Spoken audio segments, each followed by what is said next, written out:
गाह्रो भएको थियो। श्रीमानले दुःख दिने, छोराछोरी कमाएर दिने मान्छे पनि छैन।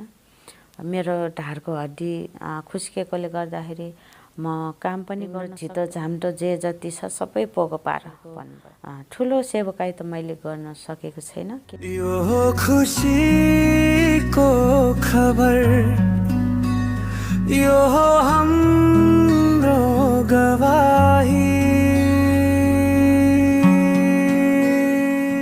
सबैलाई येशू ख्रीष्टको नाममा जय मसीह। मण्डली परिवारलाई आज परमेश्वरको जीवन गवाई म भन्न गइरहेको छु। कृपा गरी सबैजनाले सुनिदिनु होला ध्यान दिएर। परमेश्वरलाई पाउनु भनेको सजिलो कुरा होइन। परमेश्वरलाई पाउनु धेरै गाह्रो छ। संसारको मान्छेले त्यसै पाउँछ जस्तो सोच्नुहुन्छ, तर त्यस्तो होइन। परमेश्वरलाई पाउनु धेरै गाह्रो छ। किनभने म एउटा गरिब परिवारमा जन्मेको कान्छी छोरी हुँ। मेरो 9 जना दाजुभाइ दिदीबहिनीमा म कान्छी हुँ। मेरो बुवा पनि गरिब हुनुहुन्थ्यो। मेरो आमा हुनुहुन्न थियो। म जन्मिने बित्तिकै मेरो आमा बित्नु भएको थियो। अनि मेरो बुवाले हुर्काउनु भयो। त्यसपछि मेरो बुवाले हुर्काउँदै गर्दाखेरि म 9 वर्षको जति हुँदाखेरि मेरो फुपूको घरमा म जाँदाखेरि त्यहाँ मेरो फुपूको छोरी चाहिँ त्यो क्रिस्चियनको स्कुलमा पढ्न जानु हुँदो रहेछ। अनि त्यहाँ पढ्न जाँदाखेरि चाहिँ उहाँले मलाई लिएर जानुभयो। म पढ्न जाँदैछु भनेर। मेरो फुपूको नातिनी हो, दाइको छोरी। अनि त्यहाँ जाँदाखेरि चाहिँ मलाई अलि अनौठो फिल भयो कि एकदम आनन्द फिल भयो त्यहाँ पसेपछि भित्र। अनि यो नानी यहाँ पढ्छ भने पढ्दैन भने उहाँलाई यहाँ भित्र राख्न मिल्दैन भनेर मलाई बाहिर राख्नुभयो। अनि बाहिर राखेपछि अनि म झ्यालबाट सुनेर बसेँ उहाँहरूले पढ्दो रहेछ। अनि परमेश्वरको वचन पनि पढ्नु हुँदो रहेछ। परमेश्वरको वचन पढेर प्रार्थना पनि गर्नु हुँदो रहेछ। अनि मलाई चाहिँ त्यो धेरै राम्रो लाग्यो। अनि उहाँहरूले त्यो नानीहरूलाई सिकाउँदै गर्दाखेरि मैले सुनिरहेको थिएँ। मलाई चाहिँ धेरै राम्रो लाग्यो। किनभने मलाई यो पूजापाठ गर्ने यो जहिले पनि संसारमा हुन्छ नि धामी लाग्यो, नराम्रो काम गर्यो, मलाई यस्तो बोक्सीले बिगार्यो भन्ने त्यस्तो कुराहरू सुन्नमा आउँथ्यो। मलाई मन पर्दैन थियो त्यो कुराहरू मन पर्दैन थियो। मेरो बुवा पनि खुद एउटा धामी काम गर्ने मान्छे थियो। अनि मलाई चाहिँ त्यस्तो काम गर्ने चाहिँ मलाई मन पर्दैन थियो। अनि पूजापाठ गर्न पनि मलाई त्यति इच्छा हुँदैन थियो। त्यही भएर अनि मलाई त्यहाँ जान धेरै इच्छा लाग्थ्यो। तर किनभने हुन्छ नि केही कुरामा रोकावट आउँछ। मेरो बुवा हुनुहुन्थ्यो। मेरो बुवाले मैले बिस्तारै उहाँलाई सोद्धाखेरि यस्तो एकजना परमेश्वर रहेछ भने त्यस्तो पनि परमेश्वर हुन्छ, त्यो परमेश्वर होइन, तिमीहरूलाई नचाहिने कुरा सिकाएको कहाँ गएर सिकेर आयो भन्दाखेरि म चुप्प लाग्यो। त्यसपछि चुप्प लागेपछि मैले त्यो कुरा फेरि फर्काएर मैले उहाँलाई सोधेन। त्यसपछि उहाँ 12-13 वर्षको हुँदाखेरि मेरो बुवा बित्नुभयो। बुवा बितेपछि अनि त्यसपछि दाजुभाइ दिदीबहिनी मात्रै हुनुहुन्थ्यो। अनि मलाई चाहिँ घर परिवारमा बाँच्न धेरै गाह्रो भइसकेको थियो। गाह्रो हुन्थ्यो। दाजुभाइ दिदीबहिनीहरूबाट दिदीबहिनी त सबै बिहे भइसकेको थियो। दाजुभाइ चाहिँ हुनुहुन्थ्यो। अब धेरै गाह्रो थियो घरमा बस्नलाई। आमा बाउ नभएपछि बाँच्न गाह्रो हुँदो रहेछ। अनि त्यसपछि म फुपूको घरमा आएर बस्यो। त्यहाँ आएर बसिसकेपछि म काम गर्दाखेरि मैले मेरो श्रीमानसँग भेट भयो। ज्यामी काम गर्दाखेरि उहाँसँग बिहे भयो। 2-3 वर्ष मेरो पछि लाग्यो। मैले बिहे गर्ने इच्छा गरेको थिएन। उहाँ मेरो पछि लाग्दै मैले उहाँले त्यही संसारकै काम गरेर मानौँ न, अब भनौँ न मन्त्र तन्त्र गरेर मलाई उहाँले लिएर जानुभयो। मलाई केही थाहा थिएन। त्यहाँ गइसकेपछि त्यहाँ बसिसकेपछि कोठामा चाबी लाएर जाने, उसँग गइसकेपछि बाहिर निस्किन नदिने, त्यस्तो मैले दुःख भोग्यो, कष्ट भोग्यो। त्यसपछि उहाँले त्यस्तो गरिसकेपछि मेरो जेठी छोरी 2-3 वर्ष भएपछि जेठी छोरी पेटमा आयो। मेरो छोरी पेटमा आइसकेपछि चाहिँ अनि कति विश्वासीहरूलाई देख्थ्यो म प्रार्थना गर्न गएको, उनीहरूसँग जान इच्छा लाग्थ्यो तर जान पाउँदैन थियो म, जान पाउँदैन थियो। अनि त्यसपछि मेरो छोरी पाउनै लागिसकेपछि मैले त्यो जुन ठाउँमा बसिरहेको थिएँ त्यो ठाउँबाट अर्को ठाउँ सर्नलाई मलाई कोठा चाहिएको थियो। कोठा सर्दाखेरि त्यो परमेश्वरको घर, परमेश्वर चर्च, त्यो घरमा चर्च राखेको भनेर मलाई थाहा थिएन। त्यहाँ चर्च रहेछ, त्यो चर्चमा हामी कोठा लिएर बस्यो। अनि पछि शनिबारको दिन चर्चमा सङ्गति हुँदै गर्दाखेरि मैले थाहा भयो कि यहाँ चर्च रहेछ भनेर। अनि त्यहाँ त्यसपछि मलाई झन् सजिलो, ओहो म त ठिक ठाउँमा आएछु, अब त म चर्चमा शनिबार जानु पाउने रहेछु भन्ने मलाई त्यो सोच आयो क्या। त्यो सोच आयो। तर जान त जाने, श्रीमान हुन्छ कसरी जाने त्यो पनि भयो। अनि तैपनि म जसरी भयो नि लुकेर चाहिँ जाने कोसिस गर्छु भन्ने मेरो सोचमा थियो। अनि म त्यस्तो गर्दा गर्दा अनि श्रीमान चाहिँ 15-20 दिनमा एकचोटि आउने त्यस्तो हिसाबले उहाँ काम गर्न जानुहुन्थ्यो बाहिर। त्यसरी जानुहुन्थ्यो। अनि छोरी पनि त्यहाँ सरेर 1 हप्तामै छोरी जन्म्यो।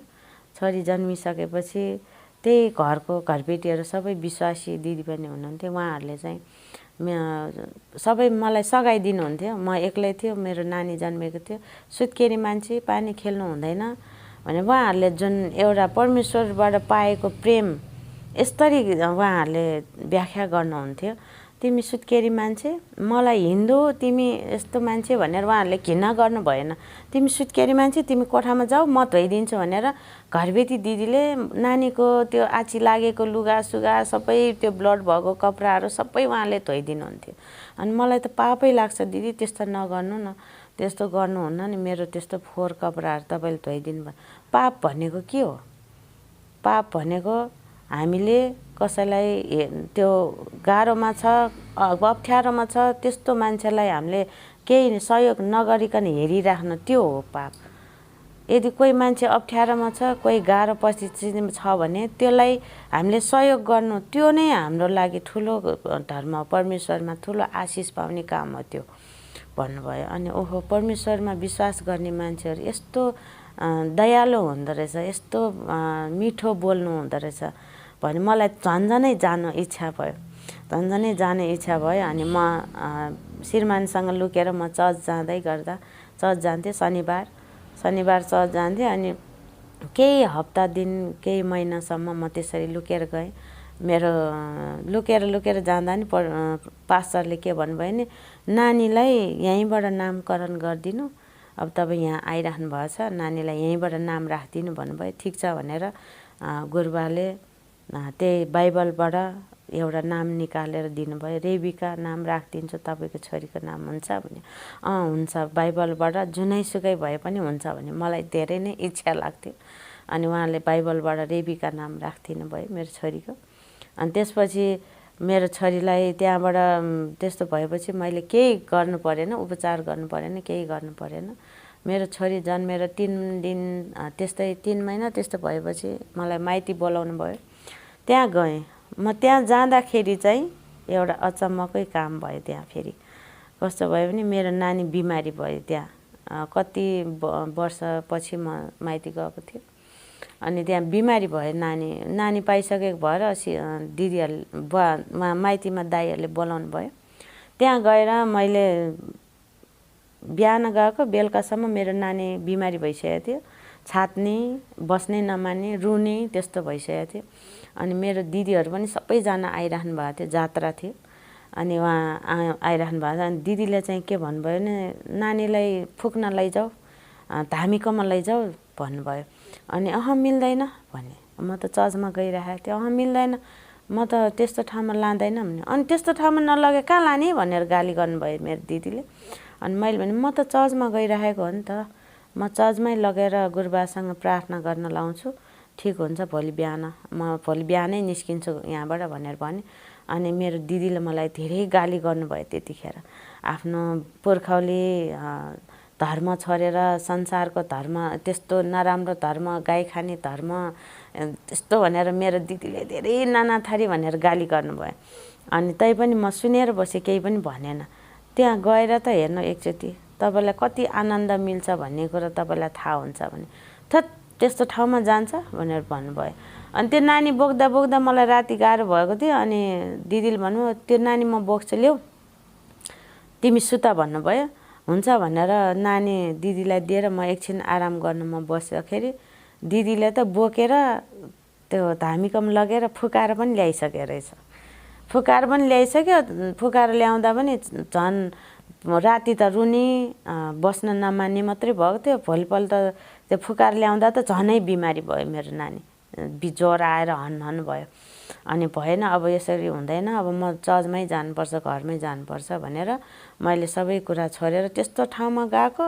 हामी तिमीलाई घरमै छिराउँदैन के भन्यो। ठिकै छ, तपाईँहरूको इच्छा, तपाईँहरूलाई जे मन लाग्छ गर्नु, नआऊ भन्यो भने म आउँदैन भनेर नानी बोकेर म त्यहाँबाट म आएँ। म बस्ने कोठामा त्यहाँ आएपछि मैले सिधै माथि गुरुबा बस्नुहुन्थ्यो, माथि गएर यसरी गुरुबा मेरो नानी यसरी बिमारी भयो भने के भयो त, त्यहाँ गएर केही गर्यो भने केही त गरेको होइन। बेलुका त रुँदै थियो, बिहान पाखा चाहिँ दिदीले बोकेर त्यस्तो ठाउँमा धामी भएको ठाउँमा लग्यो भनेर भने।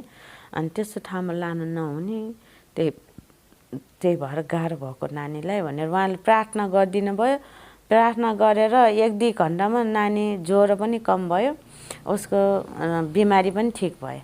अनि ठिक भयो। अनि त्यसपछि मैले त्यहाँ जाँदै गर्दा मेरो श्रीमानले थाहा पाउनुभयो। फेरि पछि उहाँले थाहा पाउनु भन्दाखेरि उहाँले चाहिँ के भन्नुभयो, अब चर्चमा जान्छ भनेर गाली गर्छ भन्न थालेको। उहाँले मलाई के भन्नुभयो, अब दिदीको घर जाने भन्नुभयो। मेरो आमाजू इन्डियामा हुनुहुन्थ्यो, आमाजूकोमा जाने भन्नुभयो।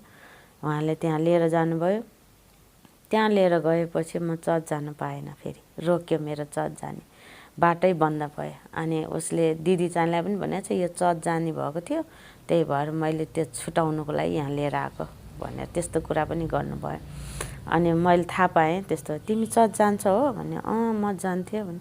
त्यस्तो ठाउँमा किन गएको त, त्यस्तो ठाउँमा जानु हुँदैन, त्यस्तो के नराम्रो काम गराउँछ भन्यो। अनि मैले भने होइन नि दिदी, तपाईँले थाहा नभएर त्यस्तो भएको, त्यहाँ कुनै पनि नराम्रो काम पनि हुँदैन, नराम्रो चिज पनि हुँदैन। त्यहाँ त जाँड रक्सी खाएर भौँटारेर हिँड्ने त्यस्तो मान्छेहरूलाई त्यहाँ गएपछि राम्रो हुन्छ। उनीहरूले जाँड रक्सी त्याग्छ, परमेश्वरलाई चिन्दै गएपछि कति दुःख कष्ट रोगी बिमारीहरू आएर त्यहाँ निको हुन्छ। त्यस्तो ठाउँमा पनि नराम्रो हुन्छ र भन्यो। हो र, त्यस्तो गर्छ र भन्यो। अनि तपाईँ एकचोटि गएर हेर्नु न, अनि थाहा हुन्छ नि भनेर मैले दिदीलाई त्यसो भने, आमाजुलाई। अनि तै पनि हामी जानु मिल्दैन कि, हामी आइमी मान्छे हो, लोग्नीको अधीनमा बस्नुपर्छ, लोग्नीले भने जस्तो गर्नुपर्छ भन्यो। त्यो जमानामा त धेरै गाह्रो थियो, हामीले भने जस्तो जीवन जिउन पाउँदैन थियो। अनि त्यसपछि त्यतिकै भयो मेरो जीवन त्यतिकै बित्यो। अनि त्यसपछि म छोरी 2 वर्षको हुँदाखेरि फेरि त्यहाँबाट आएँ। त्यहाँबाट आएपछि मलाई जान दिएन, चर्चमा दिएन। अनि पछि मेरो छोरी, कान्छी छोरी मेरो गर्भमा आयो। त्यसपछि मेरो कान्छी छोरी गर्भमा आएर जन्मेर 5 वर्ष, 4 पुगेर 5 वर्ष लाग्दाखेरि मेरो नानी बिमारी भयो। अनि मेरो नानी बिमारी भइसकेपछि चाहिँ मैले धेरै धामी झाँक्री गरेँ, धेरै धामी झाँक्री कहाँ गएँ। कति मान्छेहरूले सोध्दा होला यो क्रिस्चियनहरूले यस्तो मान्छेहरूलाई लोभ्याउनुको लागि यस्तो कुराहरू बनाएर गरेको भन्नु होला, होइन, यस्तो कुरा होइन। मेरो जीवनमा भएको एउटा गवाई मैले दिइराखेको छु। मेरो जीवनमा मैले खुद भोगेको चिजहरू मैले दिइराखेको छु, होइन। त्यसपछि मेरो नानी बिमारी भएपछि मैले धामी झाँक्री गऱ्यो, हस्पिटल राख्यो, 15-16 दिन हस्पिटल राख्यो, ल्यायो, भएन, केही गर्दा भएन। अनि त्यसपछि केही गरेर नभएपछि अनि मैले परमेश्वरमा गएपछि मेरो छोरी निको हुन्छ भन्ने मलाई पहिला पनि थाहा थियो। अनि मैले त्यो विश्वास गरेँ। अनि मैले मनमा नै मैले सोचेँ, प्रभु मलाई चर्च देखाइदिनुहोस्, चर्च कहाँ छ, कुन ठाउँमा छ, मैले चर्च देखेको छैन, मलाई चर्चमा लाने मान्छे मात्रै भेटाइदिए पनि हुन्छ भनेर मैले त्यसरी भनेँ। अनि त्यसरी मैले हृदयभित्रै सोचेर बस्दाखेरि चाहिँ अनि एक दिन चाहिँ मेरो दिदीले भाउजूकोमा जाने जाउँ भन्नुभयो। त्यसपछि जाउँ न त भन्यो। उहाँलाई पनि अशान्ति थियो, गाह्रो थियो, उहाँको परिवारमा पनि राम्रो थिएन। अनि हुन्छ जाउँ न त, साह्रै दिक्क भइसक्यो, नानी पनि केही गरेर निको भएको होइन, जाउँ, अब के गर्ने त भनेर दिदी बहिनी कुरा गर्दै हामी गयौँ। उहाँ तारा दिदी भन्ने एकजना हुनुहुन्थ्यो। उहाँको घर गएँ। उहाँको घर गएपछि उहाँहरूले परमेश्वरको फिल्म लगाएर हेर्दै हुनुहुँदो रहेछ। अनि उहाँलाई मैले सोध्नु अलिक गाह्रो लागिरहेको थियो, किनभने परमेश्वरको कुरा गर्दाखेरि मान्छेहरू झर्किन्छ। सजिलैसित परमेश्वरको नाम पनि लिन चाहँदैन मान्छेले। अनि मैले बिस्तारै होइन, म त सोध्छु यो परमेश्वरको सन्तान नभइकन त यो फिल्म त हेर्दैन उहाँले भनेर मैले त्यस्तो सोचेर अनि उहाँलाई मैले बिस्तारै सोचेँ, दिदी तपाईँ चर्च जानुहुन्छ भनेर मैले उहाँलाई सोधेँ। नानी म चर्च जान्छु त भने। अनि मलाई पनि कति इच्छा छ चर्च जाने। मेरो नानी बिमारी भएर कति उपचार गरिसक्यो, मैले कति पैसा सिध्याइसक्यो, ऋण पनि परिसक्यो, म ऋणमा पनि छु अहिले। मैले केही गरेर मैले छोरीलाई निको पार्न सकेन। मेरो छोरीलाई निको पार्नको लागि म चर्च जानुपर्छ भन्ने मलाई लागेको छ। म छोरीलाई चर्चमा लिएर जान सक्छु भनेर उहाँलाई सोद्धाखेरि उहाँले हुन्छ नानी, तिमी शनिबारको दिन 8 बजे मेरो घरमा आइज, म तिमीलाई 10 बजेसम्म हामी त्यहाँ पुग्नुपर्छ जाने भन्नुभयो।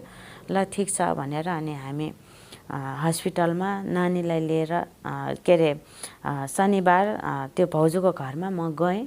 त्यहाँ गएपछि अनि भाउजूले चाहिँ मलाई चर्चमा लिएर जानुभयो। चर्चमा लिएर गएपछि त्यहाँ सबैजना आफन्तै रहेछ, चिन्नेहरू रहेछ, सबैजना देवरहरू, सबैजना आफ्नो घरकै मान्छेहरू रहेछ, घर परिवारको सबै घरको सबैजना सासु ससुरादेखि सबैजना विश्वासी नै हुनुहुन्थ्यो।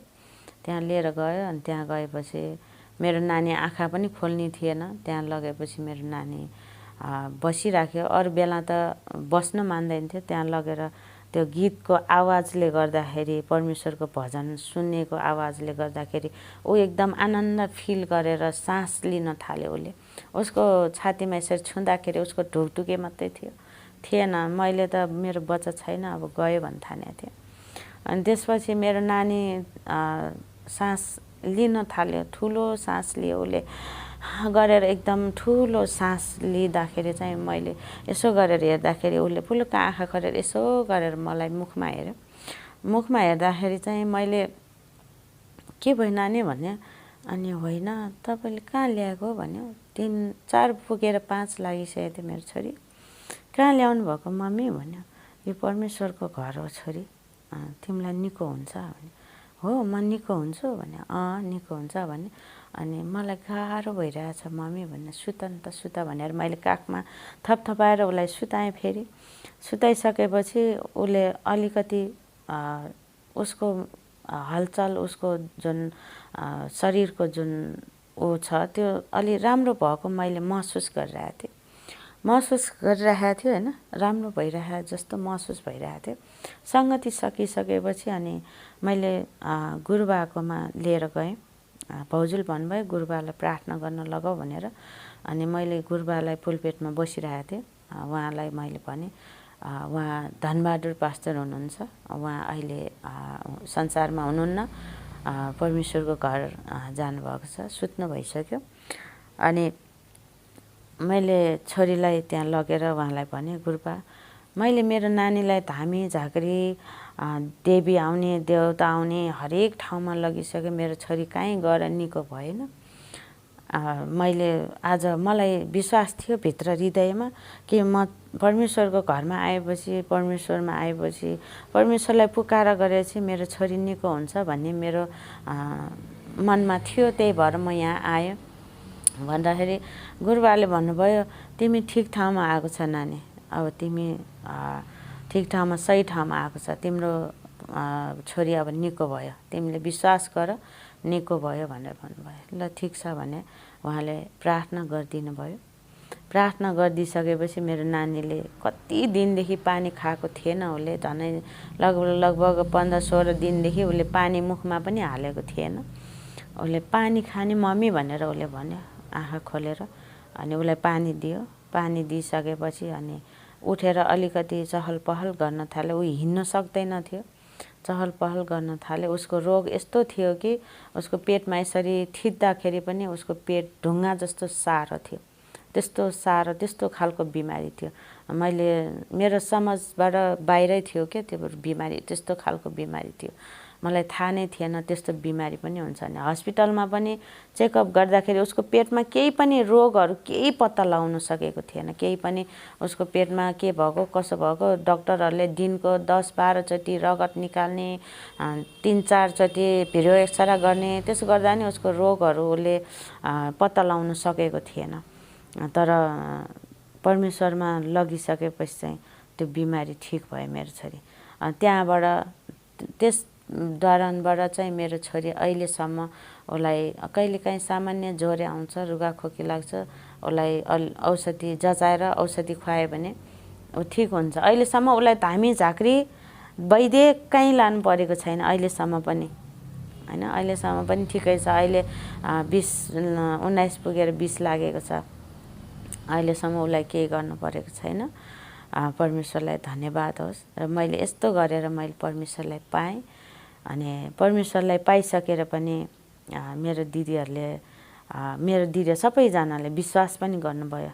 मेरो माइल दिदी, ठुल दिदी, मेरो दाइ भाउजूले, ठुल दाइ ठुल भाउजूले उहाँले विश्वास गर्नुभयो। अनि मेरो छोरी निको भएको हेरेर, मेरो छोरीको जीवन उहाँको प्राण बचेको हेरेर अनि मेरो जीवन हेरेर मेरो साइली दिदी पनि मसँगै आउनुभयो। आमिन। मसँगै आउनुभयो। उहाँले तिमी त्यस्तो चर्चमा गएर कति राम्रो भएछ नानी, म पनि जान्छु भने उहाँलाई मैले सुसमाचार लगातार सुनाइराखेँ। जति मैले चर्चमा सिकेर जति मैले गुरुबाहरूबाट वचन सुनेर जान्थेँ त्यो वचन मैले मनमा राखेर जान्थेँ। मलाई पढ्न लेख्न आउँदैन थियो, मनमा राखेर जान्थेँ। अनि त्यही कुरा मैले मेरो दिदीलाई सुनाउँथेँ। अनि मेरो दिदी पनि म पनि जान्छु नानी, शनिबार त जाँदैन अहिले, म शुक्रबार तिमीसँग जान्छु भन्नुभयो। ठिक छ भनेर मैले उहाँलाई लिएर आएँ। शुक्रबार उहाँ चर्चमा आउनु थाल्नुभयो। गर्दा गर्दै शनिबार पनि आउनु थाल्नुभयो। उहाँले पनि विश्वास गर्नुभयो, ग्रहण गर्नुभयो। तर उहाँलाई पनि धेरै गाह्रो भएको थियो त्यो बेलामा, धेरै गाह्रो भएको थियो। श्रीमानले दुःख दिने, छोराछोरीले नमान्ने, त्यस्तो दुःख गर्ने भएको थियो। तैपनि उहाँले पनि छोड्नु भएन परमेश्वरलाई छोड्नु भएन। आज उहाँको छोराहरू मैले दिदीले सम्झाएर उनीहरूलाई कति परमेश्वरको वचनद्वारा उनीहरूलाई सिकाउँदै हुर्काउँदै गर्दाखेरि उनीहरू कति नराम्रो बाटोमा गयो, कति उनीहरूले नराम्रो काम गर्यो। पछि आएर चाहिँ उनीहरूले बल्ल गरेर उनीहरूले विश्वास गर्यो। आज उनीहरू परमेश्वरको सेवकाई गरिराखेको छ। ठुलो छोराले पनि, सानो छोराले पनि, उनीहरूको दिदीको छोराहरूले सेवकाई गरिरहेको छ। सेवकाई गरेको दौरान आज म संसारमा भएको भए सायद मैले यो खुसी पाउँदैन थियो होला। मेरो श्रीमानले छोडेर गयो, मेरो छोरीहरू बिहे भएर गइसक्यो। मसँग एउटा छोरा छ, सानो छ। त्यो छोरालाई हुर्काउनु, पढाउनु मेरो जिम्मेवारी थियो। तर परमेश्वरको अचम्मको काम मैले प्रार्थना गर्दाखेरि चाहिँ परमेश्वरले मलाई धेरै दुःख थियो, धेरै समस्या थियो। श्रीमान पनि कमाएर दिने मान्छे पनि छैन, दुःख थियो। अनि मैले प्रार्थना गरेँ, प्रभु अब त मेरो कमाएर दिने मान्छे पनि छैन, मेरो ढाडको हड्डी खुस्केकोले गर्दाखेरि म काम पनि गर्न सक्दैन। मेरो रोग, मेरो बिमारी तपाईँलाई थाहा छँदैछ। तपाईँमा कुनै कुरा लुकेको छैन। अब म काम पनि गर्न सक्दैन। म अब कुर्सीमा बसेर काम गर्नलाई मैले पढे लेखेको छैन। अब ज्यामी काम गर्न जाउँ भने मेरो शरीरले मैले गर्न सकेन, के गर्ने प्रभु भनेर मैले यसरी प्रार्थना गर्दाखेरि परमेश्वरले मसँग बोल्नुभयो क्या। जसरी हामी मान्छे एकअर्कामा साथीभाइ बसेर बोल्छन् त्यसरी नै मसँग बोल्नुभयो। उहाँले भन्नुभयो, छोरी तिमी किन चिन्ता गर्छौ, तिमीलाई अब म यस्तो ठाउँमा लानेछु जहाँ तिमी आनन्दले बस्न पाउनेछ। तिम्रो छिटो झाम्टो जे जति छ सबै पोको पार भन्नुभयो। अनि त्यसो भनेपछि प्रभु मलाई त केही थाहा छैन, तपाईँले कहाँ लानुहुन्छ, कस्तो ठाउँमा लानुहुन्छ मलाई थाहा छैन। तर म जहाँ लानुहुन्छ त्यहीँ जान्छु, जहाँ राख्नुहुन्छ म त्यहीँ बस्छु, तपाईँले जे दिनुहुन्छ म त्यही खान्छु भनेर मैले परमेश्वरसँग भने। त्यसपछि 3 महिनापछि यहाँ दिदीको छोराहरूले फोन गर्नुभयो। अनि मलाई परमेश्वरको भवनमा बस्ने मलाई अवसर दिनुभयो। अब चर्चमा आएर तपाईँ बस्नुपर्छ, चर्चको रेखदेख गर्न तपाईँले गर्नुपर्छ, तपाईँको जिम्मामा आउँछ, तपाईँ आउनुहुन्छ सानो मम्मी भन्नुभयो। हुन्छ आउँछु म, परमेश्वरले मलाई आज्ञा गरिसक्नु भएको छ, म आउँछु भन्यो। अनि त्यसपछि म प्रार्थना गर्दै गएँ अनि यहाँ सबै बन्दोबस्त मिलिसकेपछि बनाइसकेपछि म यहाँ आएँ। अहिले म यहाँ बसेर परमेश्वरको ठुलो सेवकाई त मैले गर्न सकेको छैन, किनभने कति कुराहरू पढाइमा पनि भर पर्छ, पढाइमा पनि। अनि यहाँ आइसकेर मैले थोरै गरेर छोरीहरूसँग सोधेर एउटा किताब छ, क खदेखि त्यो सबै पढ्ने किताब छ, त्यो किताबमा पढेर पनि मैले एउटा दुईटा गरेर मैले बाइबल पढ्दै गर्दाखेरि आज म जे होस् त्यति खरर त पढ्न सक्दैन, पढ्न चाहिँ सक्ने भएको छु। परमेश्वरको वचन चाहिँ बुझ्ने भएको छु म। परमेश्वर अरूहरूले सुनेर मात्रै भर पढ्नु नपर्ने भएको छ। मैले आफैले बाइबल अध्ययन गर्न सक्ने भएको छु र परमेश्वरलाई धन्यवाद। मैले दिएको जुन गवाईबाट हजुरहरूले सुनेर यो यस्तो हुने रहेछ भनेर हजुरहरूले पनि सुन्न सक्नुहुन्छ, बुझ्नु सक्नुहुन्छ। परमेश्वरको वचनहरू सुनेर परमेश्वरमा विश्वास गर्न सक्नुहुन्छ। आज कति मानिसहरूले परमेश्वरमा किन गएको, पैसा पाउँछ भनेर भन्छ, तर पैसा पाउने होइन, हामीले परमेश्वरमा जीवन पाउने हो। म आफ्नो भित्री हृदयदेखि मैले यहाँ मण्डलीमा सरसफाइ गर्नेदेखि लिएर रेखदेख गर्नेदेखि लिएर म सबै गरिरहेको छु र मलाई परमेश्वरले त्यो बापत मलाई परमेश्वरले दिइ पनि रहनु भएको छ। मेरो बाबुलाई पढाउनुलाई जुटाइराख्नु भएको छ, मलाई खानलाई हरेक कुराहरू परमेश्वरले दिनुहुन्छ र म त्यसैमा परमेश्वरले मलाई जति दिनुभएको छ म त्यसैमा खुसी छु। आमेन, धन्यवाद, जय मसीह। वचनको उत्साह, प्रार्थनाको शक्ति र आशिष गवाही बाँड्न खुसीको खबर सधैँ तपाईँहरूको साथमा। कृपया हाम्रो यस पेजलाई लाइक, शेयर र फलो गरिदिनुहोला। धन्यवाद।